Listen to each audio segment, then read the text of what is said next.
Welcome to this topic of probability. Uh, this is supposed to be a very interesting topic, according to me. Uh,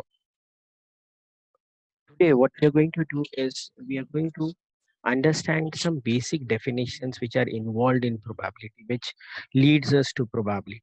First of all, I would like to understand that, and you to understand that what is probability. Another word for probability is chances. एक चीज कोई भी चीज होने का chances, right? एखादी घटना घडण्याची शक्यता. In Marathi we call it as shakyata. So another word for probability is chances, right? So where we use this word probability or chances in everyday life, we are using this word chances or probability. Let's say for example, अगर मैं बोलूँ कि आपको 1 घंटे में एक exam देना है, right? uh, and suddenly I'm telling you, I'm asking you to write the exam.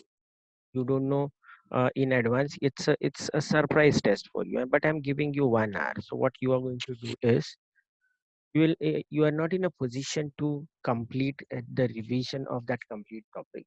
What you'll be doing is you will be doing important questions. What are these important questions?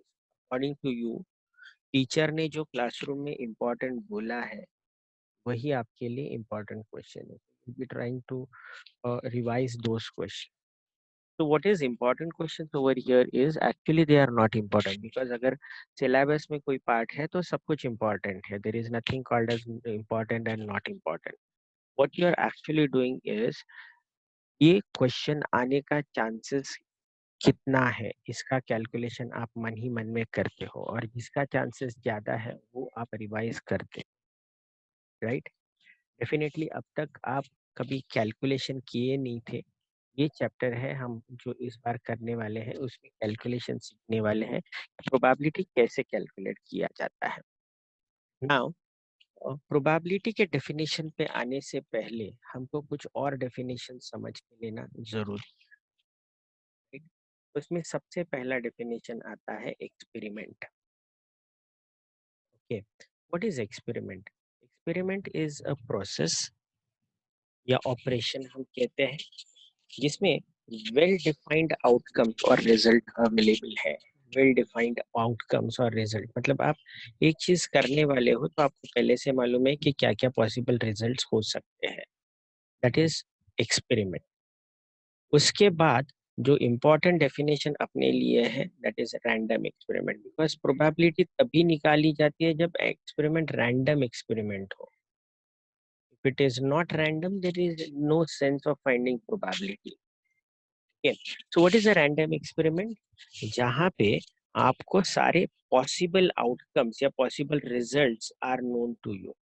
If you know the possible results or possible outcomes of an experiment, but you don't know what is the next result, then it is called as a random experiment. I'll give you the example. The best example to understand here is uh, when you play snake and ladder, you are using a die, right? And if a die is thrown, you know that the result will be either 1, 2, 5 or the result will be either 1, 2, 3, 4, 5 और 6. इसके बाहर कुछ आने वाला है नहीं. But अगर मैं आपके हाथ में अभी एक डाई दे दूं और बोलूं कि मुझे रिजल्ट 5 चाहिए, या आप क्या the other way around is, अगर मैं आपके हाथ में एक डाई दे दूं, क्या आप गारंटेड बता सकते हैं कि अगला रिजल्ट क्या आएगा? The answer is no. You cannot predict the result, but you know what are the possible results. Such an experiment is called as random experiment. So what is a random experiment? If all the possible results are known, if all the possible results are known, but the actual result cannot be predicted, such an experiment is called as random experiment. Right? Now the next definition.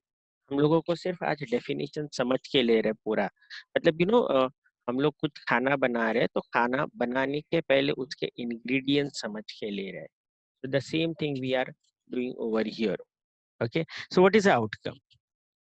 जिसको हम लोग result कहते हैं ना, वही अपना outcome है। तो result of an random experiment, result of a random experiment is called as outcome of the random experiment.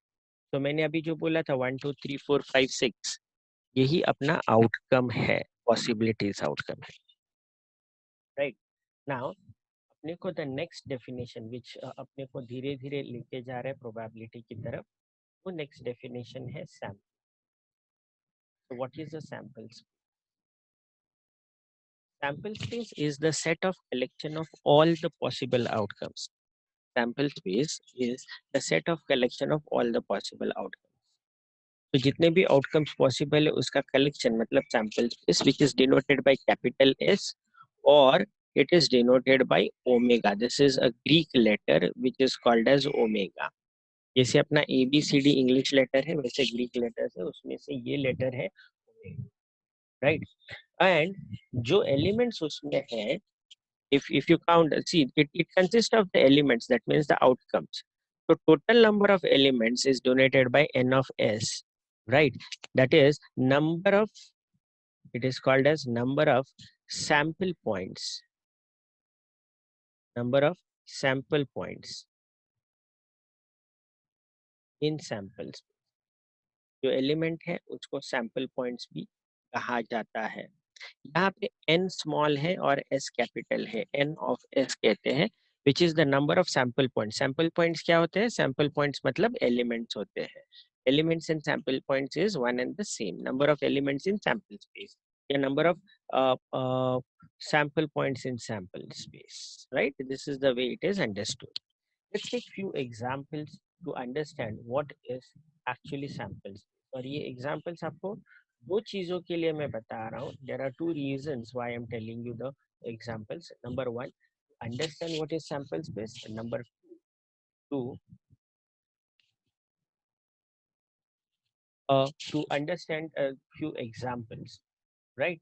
सो एक तो अपने को एग्जाम्पल्स लेने हैं, दूसरा चीज ये है कि ये जो मैं एक्सपेरिमेंट्स के एग्जाम्पल्स अभी दे रहा हूँ, द रीजन इज ये एक्सपेरिमेंट पे बेस्ड अगर प्रॉब्लम आए तो पहला काम आपको सैंपल स्पेस हमेशा लिखना है। So which are the examples, let's understand the examples.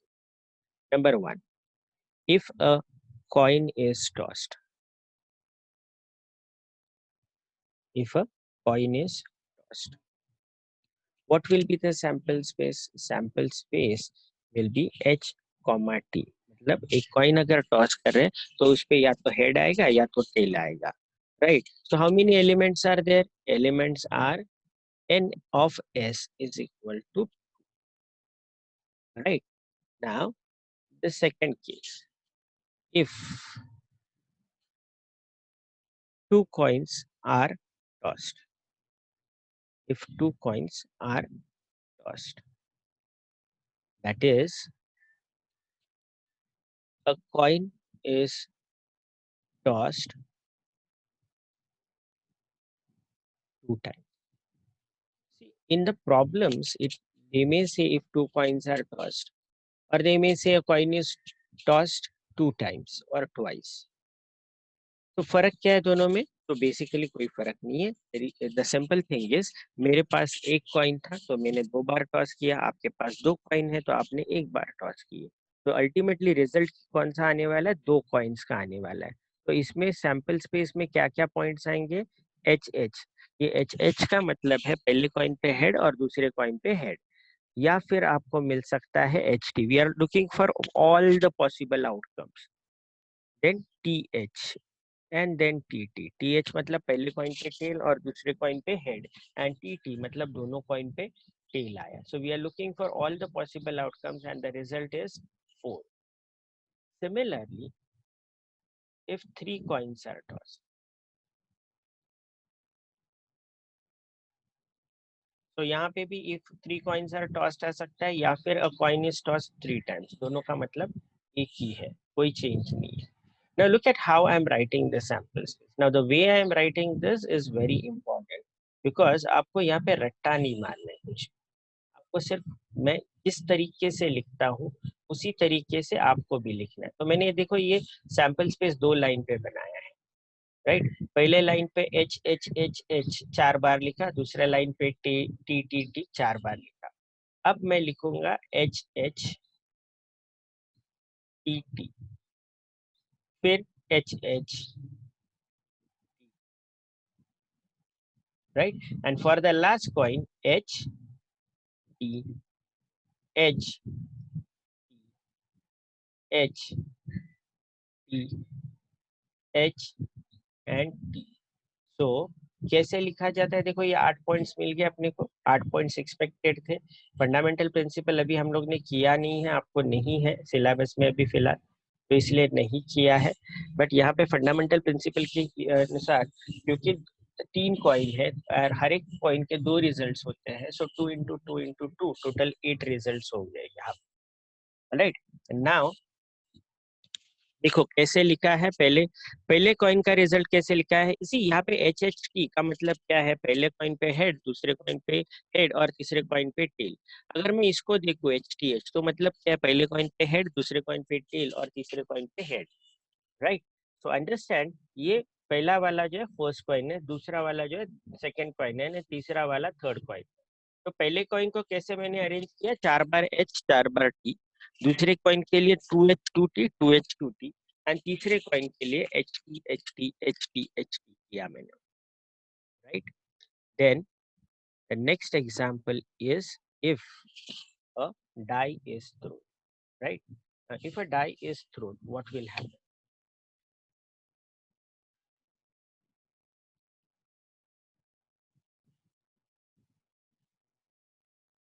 If a die is thrown, we have already discussed and this is very easy example, और इसी एग्जाम्पल को हम लोग बार बार आगे लेने वाले हैं to understand everything.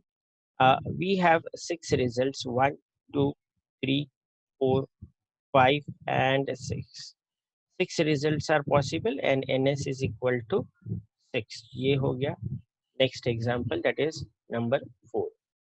Number 5, if 2 dice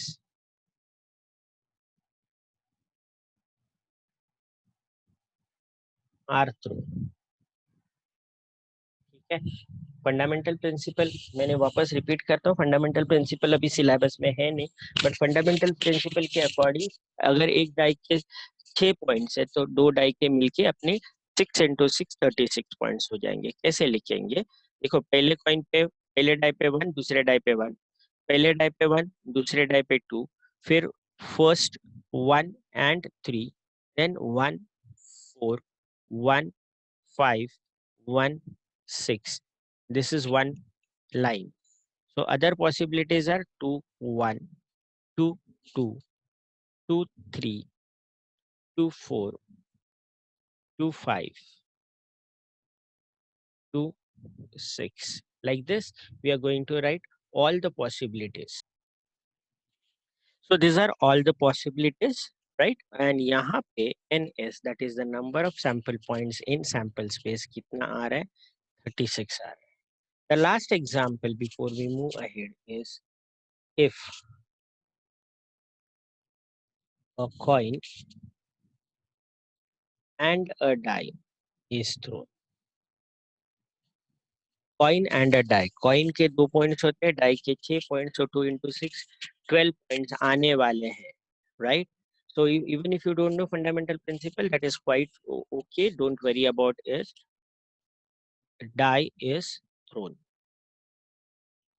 okay, what will happen, यहाँ पे 2 लाइन में लिखूंगा मैं, क्या आएगा, h,1 मतलब कॉइन पे हेड आया एंड डाई पे 1 आया, फिर h,2, फिर h,3, h,4, h,5 and h,6। उसके बाद t,1, t,2, t,3 मतलब कॉइन पे टेल और डाई पे tree, t,4, t,5 and t,6। ये है total 12 points. We are looking for all the possible outcomes, इसके अलावा कोई भी आउटकम पॉसिबल नहीं है। So these are few examples of sample space which we have written over here. right? The important thing is first to understand क्या क्या sample space के examples है, and apart from that, if you get any question based on this, you're going to write this sample space first before you start the problem. All right, so these are 6 examples that we have taken. Right now, the next thing, the next important thing to understand over here is the definition of event. Okay, event म्हणजे मराठीमध्ये ज्याला घटना आपण म्हणतो. So I'm going to take this afterwards again. So the next definition is event.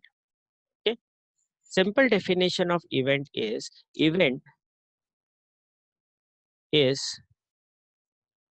the subset of sample space. Event is the subset of sample space. Right, so samples के space का एक part जो है, सो event कहाँ से आएगा, sample space से ही आएगा. Event is a subset of sample space, right? Let's take one example. Again and again, I'll take example of die because it becomes very easy to understand. For a die, how many sample in a sample space? How many points are there? Total 6 points are there. So which are the 6 points? 1, 2, 3, 4, 5, and 6. Right? Now, इसमें event A. Let's say I say event A is even number. So event A is even number 2, 4, 6. I'm right. Alright. So now see 8 is a even number, but the question is it a part of sample space? The answer is no. अगर वो sample space का part नहीं है तो वो event का part नहीं हो सकता. Event का part वही हो सकता है जो sample space में है. Right. So here 8 is a even number, but still it is not a part of sample space, so we cannot include a in the 8 in the event. So what is NA? NA is number of sample points. How to read this? Number of sample points. Because elements है उसको sample points भी कहते हैं यहाँ पे. In event A. Right. So what is that? This is equal to 3 in this.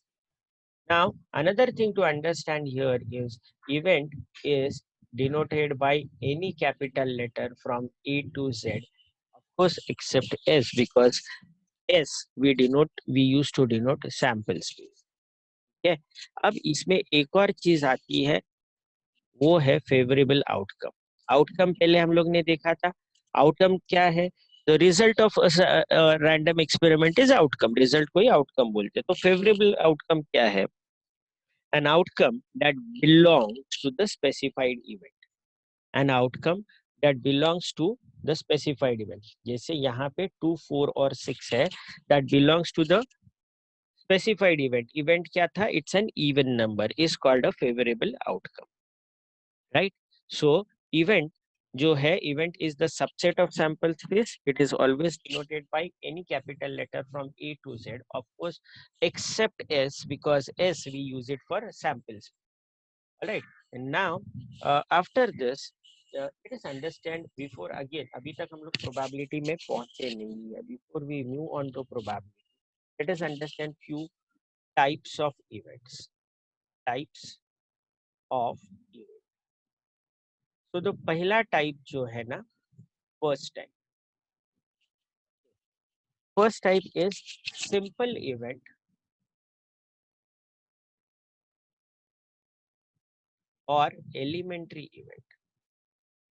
Simple, elementary. Elementary मतलब एक, right. So naturally जिसमें एक ही पॉइंट है उसको कहेंगे simple event. if the event has only one element, then we call it as a simple event. Again, let's take example of a die. What is a sample space? 1, 2, 3, 4, 5 and 6. Now let's say A is the event of number divisible by 5. So इसमें क्या आएगा? 5 आएगा सिर्फ.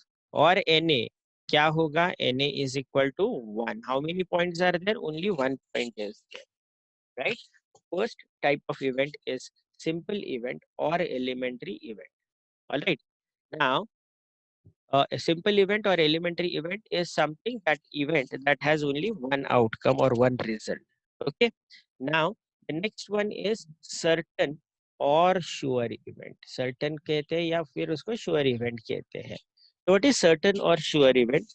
The event that is going to occur, definitely कुछ भी करो वो that is going to occur, मतलब वो होने ही वाला है, राइट जैसे सूरज कल उगने वाला है, जैसे सूरज आज शाम को डूबने वाला है, तो that is going to be a sure event और certain event, right. So let's say for the example of sample space का एग्जांपल अगर देखा जाए तो यहाँ पे पॉइंट्स है 1 2 3 4 5 6, और अगर मैं बोलूं इवेंट ए है a number less than 7, number less than 7 क्या आया 1 2 3 4 5 6 ये आया यहाँ पे, which is nothing but sample space, then this is a sure event or certain event. एक चीज याद रखना, sample space is equal to event, तो वो sure event है. इसका ऑपोजिट जो है वो है इम्पॉसिबल इवेंट, मतलब ये हो ही नहीं सकता है, राइट. सो इसमें अगर एक भी पॉइंट नहीं है, सैंपल स्पेस का एक भी पॉइंट यहाँ पे नहीं है, राइट, तो इसको हम कहेंगे इम्पॉसिबल इवेंट. मान लो मैं अभी आपको एक एग्जांपल देता हूँ. इवेंट ए जो है that is a number greater than 6, number greater than 6 एक भी नंबर नहीं है, तो सेट की भाषा में बोले तो यहाँ पे एम्प्टी सेट आएगा, right. In the language of set, because language of set we are using here, event मतलब ही set है, और it is also denoted by phi और null set इसको कहते हैं, right. Now here important thing to understand here uh, is this a null set, is this a null set? The answer is no. Very important thing, because एक भी element है वहां पे तो वो नल सेट नहीं हो सकता. यहाँ पे 0 एक एलिमेंट है, राइट. तो इम्पोर्टेंट थिंग अंडरस्टैंड कि आपको नल सेट बोला है तो उसमें एक भी एलिमेंट नहीं आएगा. So here the example is event A is the event getting a number greater than 6. तो number greater than 6 एक भी number available नहीं है, so it's a null set, all right, या impossible set. Okay, now the next one. Okay, now before we move to the next one, right, before we move to the next one, what we need to understand is algebra of events. This we have already done in set theory, उसका है बस set को यहाँ पे नाम दिया है event. तो पहला हम लोग ने उधर किया था यूनियन ऑफ सेट्स, तो यहाँ पे मैं बोलूंगा union of events. Okay, so what is union of events? If either A can occur or B can occur or both A and B can occur simultaneously, then the two events are written as, that is called as A union B. So in other words, in very short statement, at least one of the events A and B, at least one of the event, and I use the word at least one, matlab either A or B or both A and B. All right. So let's take one simple example. Let's say spade है event A, spade card. Card होता है, card pack of cards, ठीक है, अपने को मालूम होना चाहिए का pack of card. So this is a spade, right, and another is king card. So event A is spade card, event B is king card, right. So there is a possibility that, possibility ठीक से समझ लो ये, there is a possibility that you get a spade card, there is a possibility that you get a king card, or there is a possibility that you get both king and spade. That is, if you get king of spade, आपके पास एक card आया king of spade, तो इसमें event A भी हो गया, event B भी हो गया. So that is complete thing, only A, only B, and both A and B, that is called as A union, right. Intersection of events, intersection of events. If A and B are two events, then their intersection is denoted by like this, and that includes all the points which are included both in A and B, both in A and B. Again let us take one example. Okay, die का example लेते हैं वापस, लेकिन इसमें मैं अभी क्या define कर रहा हूँ.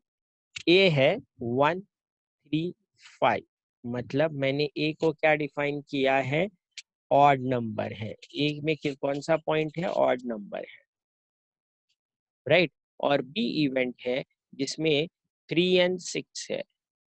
तो बी में एक्चुअली क्या है, numbers multiple of 3. Multiple of 3 मतलब, understand this language, multiple of 3 मतलब in other words divisible by 3 है. ओके, मल्टीपल ऑफ 3 मतलब डिविजिबल बाय 3 है. तो यहाँ पे ए यूनियन बी क्या हो गया, यहाँ पे ए यूनियन बी हो गया आइदर ए और बी और बोथ ए एंड बी. ठीक है. अब देखो ध्यान से इसको, ये जो है सिर्फ ए में है, ये जो है ये दोनों में है, ये जो है सिर्फ बी में है, सॉरी ये ए में है, राइट, और ये जो है सिर्फ बी में है. सो आइदर ए और बी और both A and B, then it is called as A union B.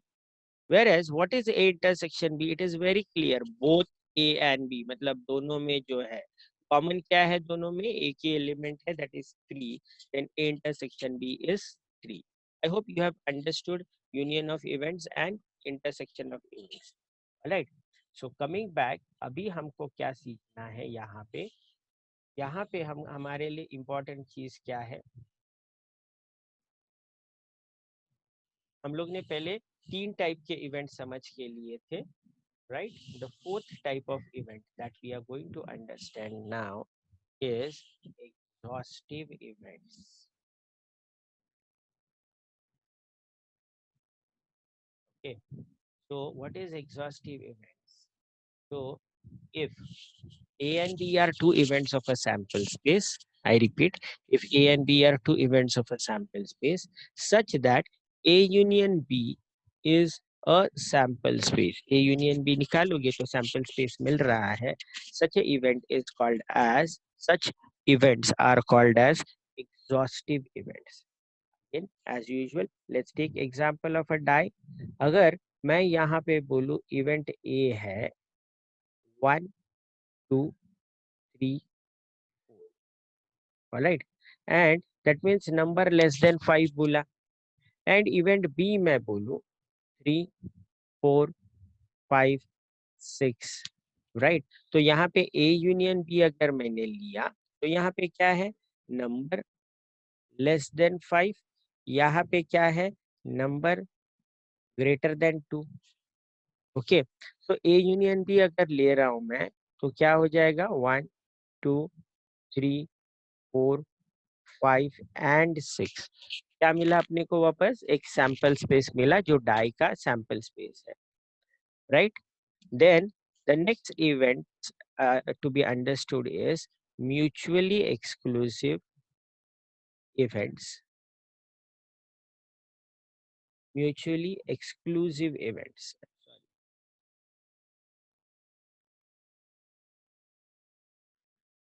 Mutually exclusive events.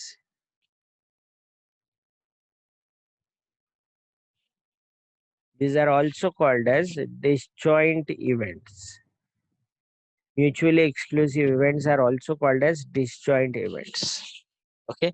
So what is disjoint events? Disjoint events, if A and B are two events such that either A can occur or B can occur, but both cannot occur simultaneously. In simple words, A intersection B is a null set. Right? I repeat, if either A can occur or B can occur, but both cannot occur simultaneously, then we say that A and B are mutually exclusive events. Simple examples, let's say A is a pack of king cards, right? A is a set of king cards. B is a set of queen cards. A is a set of king cards and B is a set of queen cards. Then we either get king or we get queen, right? A is king cards in a pack of cards and B is a queen card. We either get king or we get queen, but we cannot get queen and queen at same time, right? So we say that A and B. So उसमें कोई भी चीज common नहीं है तो null set आएगा intersection. Intersection मतलब common देखते हैं हम लोग, right? Why we are learning this?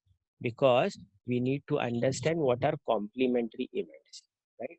For complementary events, there are two ways to define the complementary event. For complementary event, the first definition of complementary event is, now we have understood what is exhaustive event. The exhaustive means A union B is equal to S, right? Whereas what is mutually exclusive events, that is A intersection B is null set, right? So again, A union B is S, that means they are exhaustive events. A intersection B is null set, then that is mutually exclusive or disjoint events. So now what are complementary events? Complementary events are the events which are both exhaustive and they are disjoint events. That means if they satisfy both the condition, that means A union B ले तो sample space आ जाए and A intersection B ले तो null set आ जाए, then these are called as complementary events. Example, if a coin is tossed, and event A is head, event B is tail. अब देखो head और tell में कोई common नहीं है. At the same time head और tell को साथ में लेके आओ तो पूरा सैंपल स्पेस बन गया एक कॉइन का. अनदर एग्जांपल इज डाई का एग्जांपल अगर हम लोग वापस लेते हैं तो अगर इसको देखो ए, राइट, ए है 246, that is even number, and B अगर ले 135, ये है even number, and this is odd number. अब देखो यहाँ पे ए यूनियन बी अगर मैं ले लूं तो सब कुछ एक साथ ले रहा हूँ, 1 2 3 4 5 एंड 6, ये हो गया सैंपल स्पेस. और अगर मैं ए इंटरसेक्शन बी निकालने की कोशिश करूं तो उसमें कुछ भी कॉमन नहीं है. तो ये दोनों कंडीशन अगर सेटिस्फाई हो रहे हैं, then we say that this are even and odd are complementary events of each other, right? Complementary event is in another way, complementary event is defined as non-occurrence of event A. Non-occurrence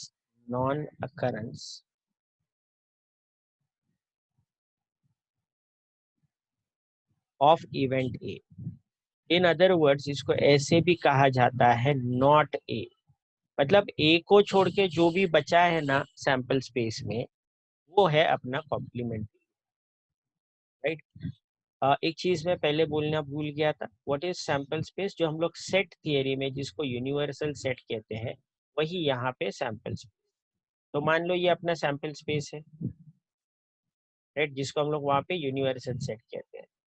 अब यहाँ पे मैं event A डालू, सो this is event A. तो ये जो बाहर का चीज बचा हुआ है, दिस पार्ट, ये जो है ना अपना, ये पूरा क्या हो गया? Complementary event, which is denoted by A dash.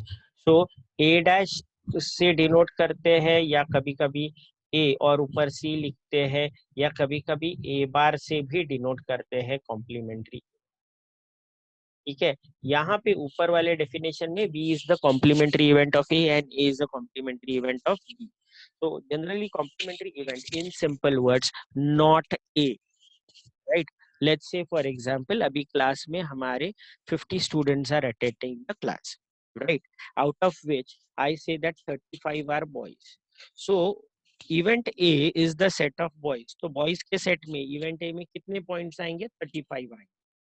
तो नॉट ए उसका कॉम्प्लीमेंट्री इवेंट कितने पॉइंट्स आएंगे? बचे हुए 15, right? Who are not boys, who are not boys, वो आएंगे उसके कॉम्प्लीमेंट्री इवेंट में. Complementary event, I again repeat, it is generally denoted by A dash और ए रेज टू सी और ए और ऊपर बार लिखते हैं, right? Okay, now before we move to the next part, what I want is you just go through all the things, because अभी next definition जो आने वाला है probability. तो जैसे मैंने बोला कि घर पे हम लोग कुछ खाना बना रहे हैं, उसके लिए पहले उसके इंग्रेडिएंट्स की तैयारी करते हैं। तो ये हो गया अपना सारा इंग्रेडिएंट्स। इसके बाद हम लोगों को देखना है प्रोबेबिलिटी क्या है। तो what is another word for probability, that is chances और पॉसिबिलिटी भी कहते हैं। एक्सपेरिमेंट क्या होता है, ऑपरेशन या कोई चीज हम लोग परफॉर्म करते हैं तो उसका जो वेल डिफाइंड रिजल्ट्स होता है उसको उसको हम लोग कहते हैं एक्सपेरिमेंट। रैंडम एक्सपेरिमेंट जिसमें रिजल्ट्स आपको मालूम है क्या क्या पॉसिबिलिटी है, बट यू डोंट नो और you can not predict the next result, that is called as random experiment.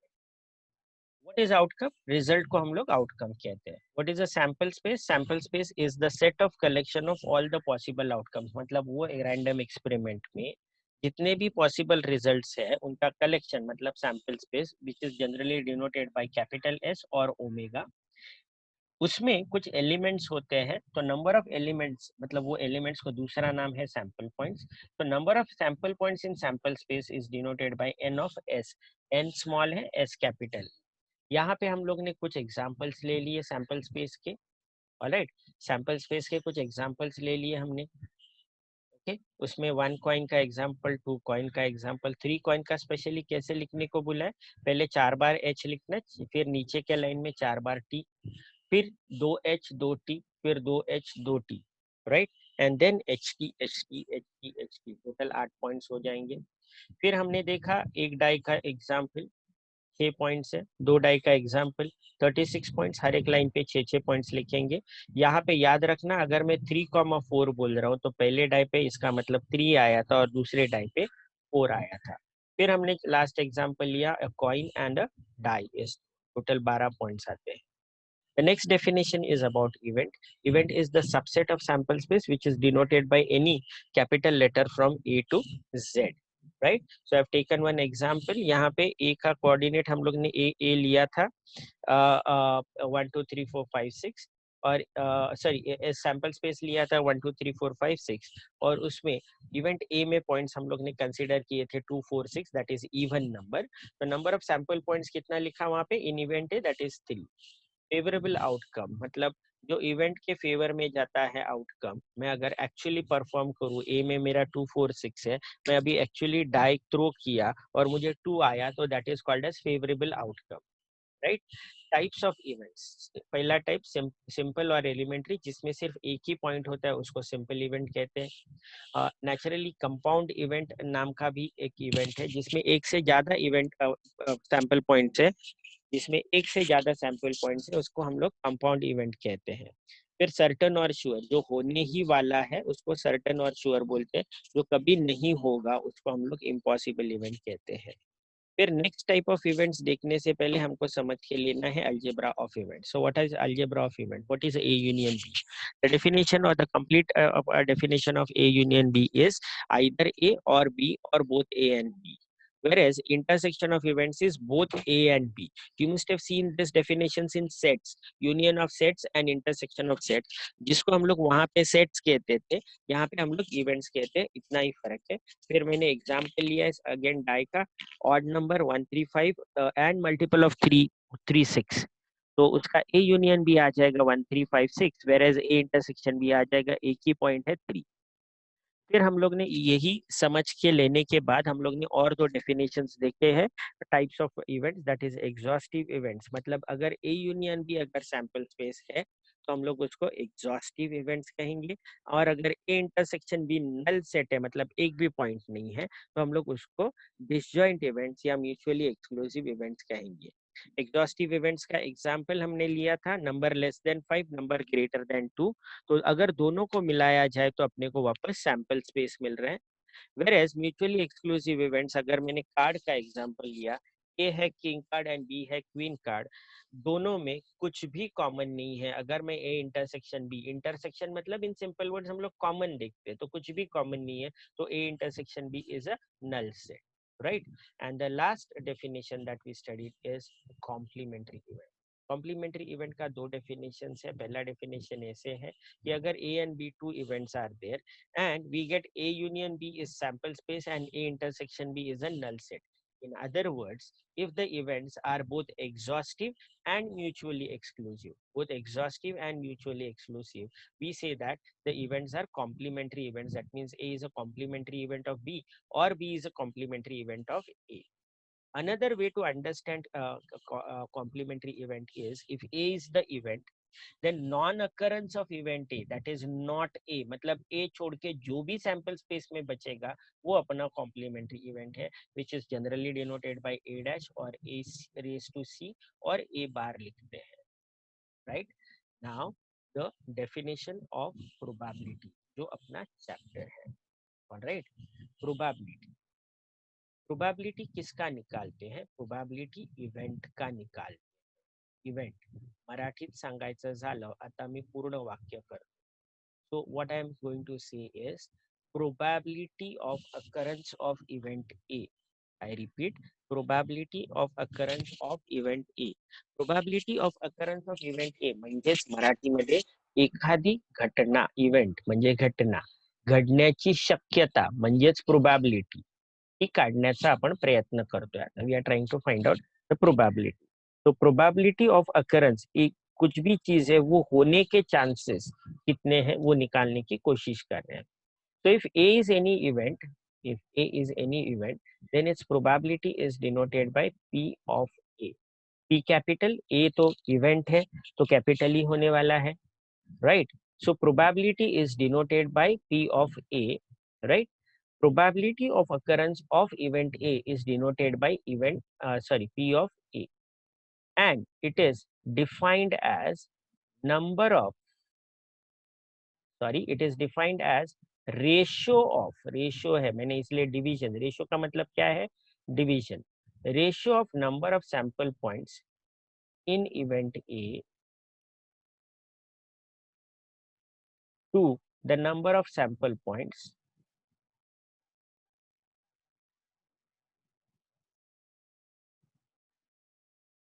in sample space.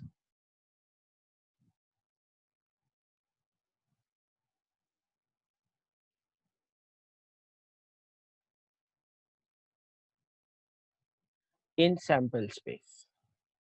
All right. So again, I repeat, probability of event A is denoted by P of A, and it is defined as the ratio of, definition क्या है? Ratio मतलब division है. कौन से दो number का division है? Number of sample points in event A to the number of sample points in sample space S. अब देखो यहाँ पे this can be written as n of a divided by n of. Alright, now कुछ important बातें इसके बारे में हम लोग डायग्राम एक ड्रॉ करके देखते क्या होता है इसको.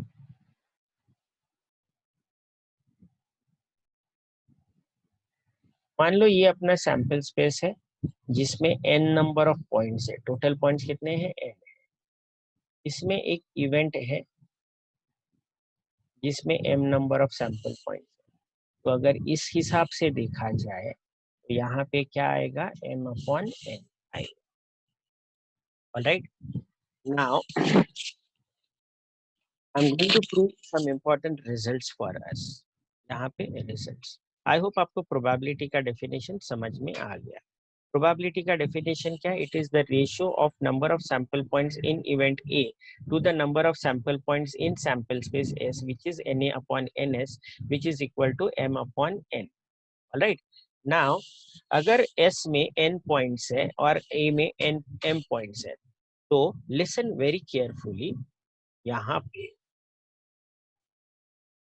number of sample points in event A will always be less than equal to n.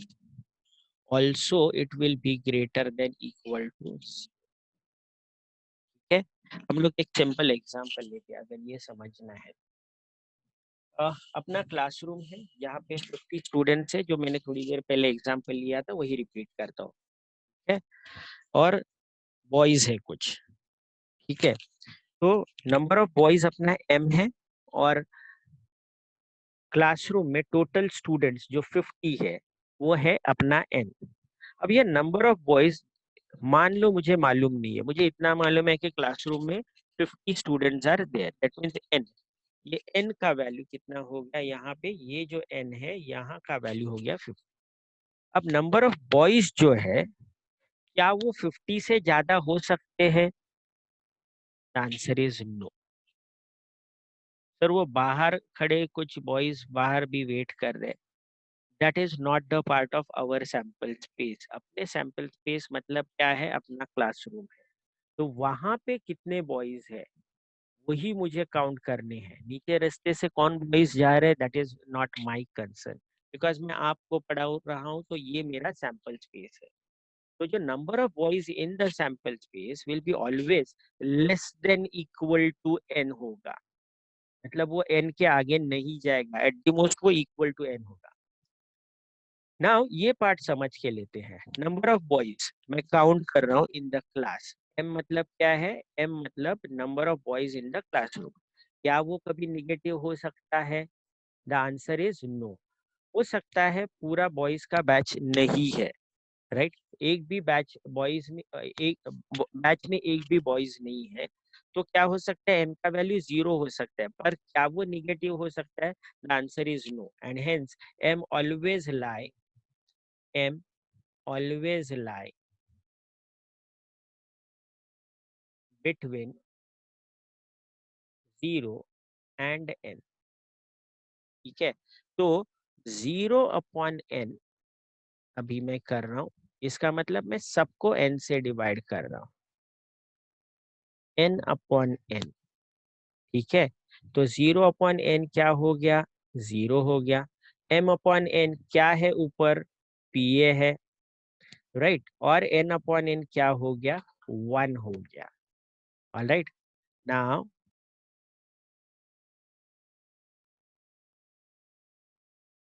This is very important. Probability आपको कितना भी पढ़ाई करो, प्रोबेबिलिटी और कितना भी डिटेल में जाओ, ये तो सिर्फ बेसिक ही हो रहा है। बट प्रोबेबिलिटी का value it always lie between 0 and 1। It will never exceed 1 and it will never be negative. I repeat, it will never exceed 1, मतलब एक 1 से ज्यादा नहीं होगा। Also it will never be negative, it is always a positive value between 0 and 1। इससे क्या साबित होता है? 0 कब आया? तो अगर वो नल सेट है तो उसका प्रोबेबिलिटी क्या होता है? 0 है। और अगर वो सैंपल स्पेस है, देखो राइट हैंड साइड पे सैंपल स्पेस ही है, ऊपर भी n है नीचे भी n है, तो अगर सैंपल स्पेस का प्रोबेबिलिटी कोई पूछे तो क्या हो जाएगा? 1 हो जाएगा। इन अदर वर्ड्स, अगर एग्जॉस्टिव इवेंट्स है तो प्रोबेबिलिटी 1 है, राइट? और अगर म्यूचुअली एक्सक्लूसिव इवेंट्स है तो प्रोबेबिलिटी 0 है। Alright, I hope you have understood till this point. Okay, now let's move on to a small point, and that is the last point of today's class. That is, let me draw a diagram of the set again. This is the sample space. This is the sample space with n number of points are there. This is event. ये एक event है अपना A, जिसमें m number of points है, right? What I'm trying to explain you here is probability of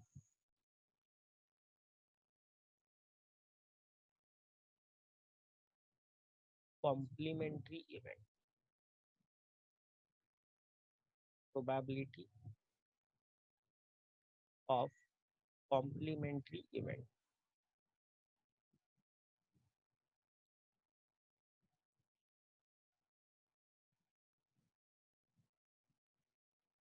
okay, now यहाँ पे diagram में आप देखो एक सैंपल स्पेस है जिसमें n नंबर ऑफ पॉइंट्स है, A है जिसमें m नंबर ऑफ पॉइंट्स है। तो A के बाहर जो बचा है ना ये पार्ट, ये अपना क्या हो गया? A डैश हो गया। ठीक है, नाउ सी यहाँ पे डायग्राम में आपको दिख रहा है ns is equal to n, na is equal to m। ठीक है, इसको अभी आगे ले जाने से पहले एक छोटा सा चीज आपको समझने के लिए, अभी जब मैंने पीए का डेफिनेशन दिया था, पीए का डेफिनेशन क्या था? Na अपॉन ns था, बराबर है। पीए का डेफिनेशन क्या बोला था हम लोग ने, Na/Ns। ओके, तो अगर पीए का डेफिनेशन Na/Ns है, तो पीए के बदले में पूछूं पीबी का डेफिनेशन क्या है, तो क्या हो जाएगा, Nb/Ns। अगर मैं बोलूं पीई का डेफिनेशन क्या है, ई नाम का इवेंट है, तो क्या लिखेंगे हम लोग, Ne/Ns लिखेंगे। ठीक है, मेरे हिसाब से अब तक आपको ये डेफिनेशन ठीक से समझ में आ गया है, right. Now let's understand how we are going to use this over here. यहाँ पे क्या इस्तेमाल होने वाला है, तो आपको दिखाई दे रहा है यहाँ पे Na है, आपको M है, तो Pa का फॉर्मूला क्या हो जाएगा, Pa हो जाएगा Na/Ns। मतलब क्या है, it is M/N, it is M/N, right. तो Pa अपना क्या है, M/N है। इसको मैं फिलहाल इक्वेशन 1 लिख के रखता हूँ, राइट। नाउ मैं how many points will be there in Na now, पूरे सैंपल स्पेस में कितने पॉइंट्स है, पूरे सैंपल स्पेस में n पॉइंट्स है। ठीक है, उसमें से अपने इवेंट ए में कितने चले गए, m चले गए। ठीक है, तो Na डैश में कितने बचेंगे अपने लिए, Na डैश में बचेंगे n-m, राइट। आई रिपीट, मान लो जैसे हम लोग ने एक एग्जांपल लिया था, मान लो क्लास में 50 स्टूडेंट्स आर सिटिंग, उसमें से 35 बॉयज है, तो उसके कॉम्प्लीमेंट्री इवेंट में कितने पॉइंट्स हो जाएंगे, तो 15 हो जाएगी। कैसे निकाला, 50 minus 35 is equal to 15। Similarly Na dash में यहाँ पे पॉइंट्स कितने आ जाएंगे, n-m। नाउ बाय डेफिनेशन अगर देखा जाए, अगर हम लोग डेफिनेशन के हिसाब से चले जाए, तो what is Pa dash, Pa dash is equal to Na dash upon Ns। Alright, I repeat, Pa dash is Na dash upon Ns। जैसे हम लोग ने यहाँ लिया था Pb का वैल्यू Nb/Ns, Pe का वैल्यू Ne/Ns, तो जिसका हम लोग प्रोबेबिलिटी निकालते हैं वो यहाँ पे ऊपर आ रहा है, right? So what is Na dash now? Na dash is n minus m upon n. Okay, इसको हम लोग सेपरेट करते हैं।